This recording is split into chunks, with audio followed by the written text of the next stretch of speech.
Welcome back to Sport on 7. The ICC T20 Cricket World Cup takes place in Sri Lanka later this year.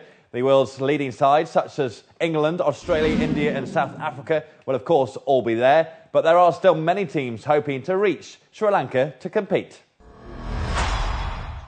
You may believe that Dubai Sports City is an area of Dubai that lies dormant. But when it comes to cricket, it's very much alive. The UAE is to play host for the T20 World Cup qualifiers, with Abu Dhabi and Sharjah staging games, as well as 3 venues in Dubai, the International Cricket Stadium and 2 grounds at the neighbouring Global Cricket Academy. So, who is looking good for qualification? I think the 2 teams that have probably been most talked about already are Ireland and Afghanistan. They are the reigning qualifiers. They qualified through for the last World 2020 in the West Indies 2 years ago, so they'll be definitely difficult to beat.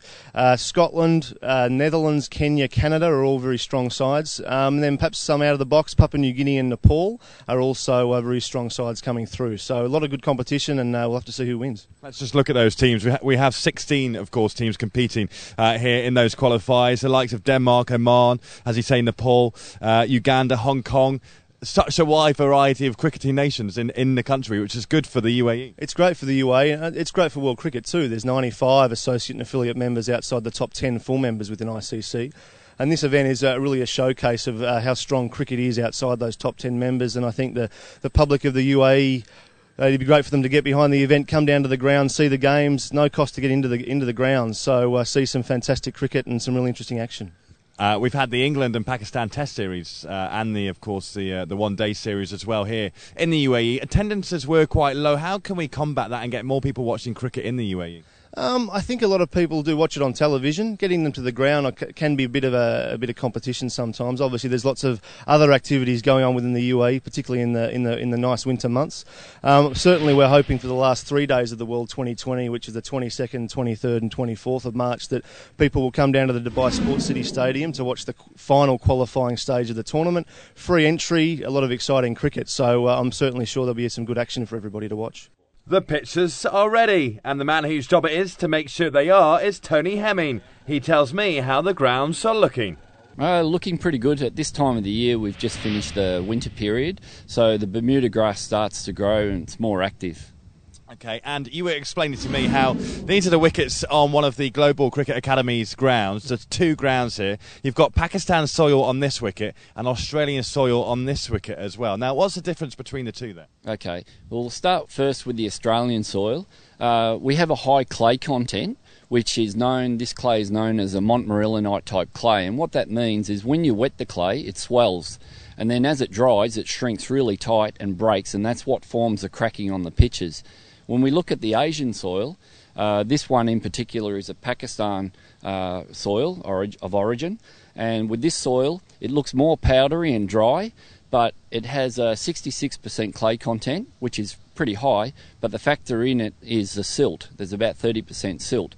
So as it dries, you'll find the silt is sitting on the surface, and that's what gives that powder or puff of dust when the game's on. Okay, so for 2020 cricket, what soil, what wicket is best to use in that style of the game? Okay, for a T20, what we want optimum for batting. We want scores because mistakes will get made by batsmen by playing cross-bat shot. Deliberately they're trying to take a risk to get a good score. So a batting pitch is what we want.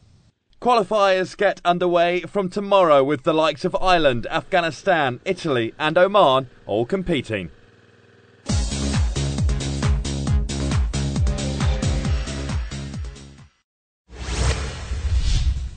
This is how the Premiership stands then after the weekend. The last time Manchester United ended the weekend on top was back in October. They're now a point clear of Man City after City's loss at Swansea and United's win against West Brom. Another big weekend of the Six Nations saw England get a big win in Paris, beating the French by 2 points. Wales kept their winning run going, seeing off the Italians, and Ireland gave Scotland another defeat. So this is how the Six Nations table looks. Wales still ahead by 2. England not far back on 6. Everyone else's hopes of taking the Six Nations 2012 are over. England's Justin Rose won the WGC Cadillac Championships in Miami. He won it by 1 from Bubba Watson, who could have forced a playoff at the 18th, but missed his birdie. Rory McIlroy finished 3rd, keeping hold of his world number 1 spot. Former world number 1 Luke Donald was back tied for 6th. Confirmation there then of the second round ties in the Champions League last week. Apoel getting past Lyon on penalties after a 1-1 draw on aggregates. Barcelona, with Messi getting 5, saw off Leverkusen 7-1 at the Nou Camp. That was 10-2 overall. Arsenal gave it a good go to overturn that AC Milan 4-0 lead.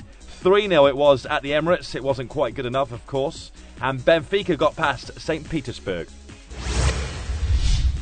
Elsewhere in Europe, defeats for Man United and Man City in the Europa League. Valencia and AZ Alkmaar both go into the second legs with the advantage. And as the curtain came down on a memorable 14th edition of the World Indoor Championships in Istanbul, the US dominated proceedings to finish atop of the medal table with 18 medals, 10 of them golds for their best showing ever at the 3-day event.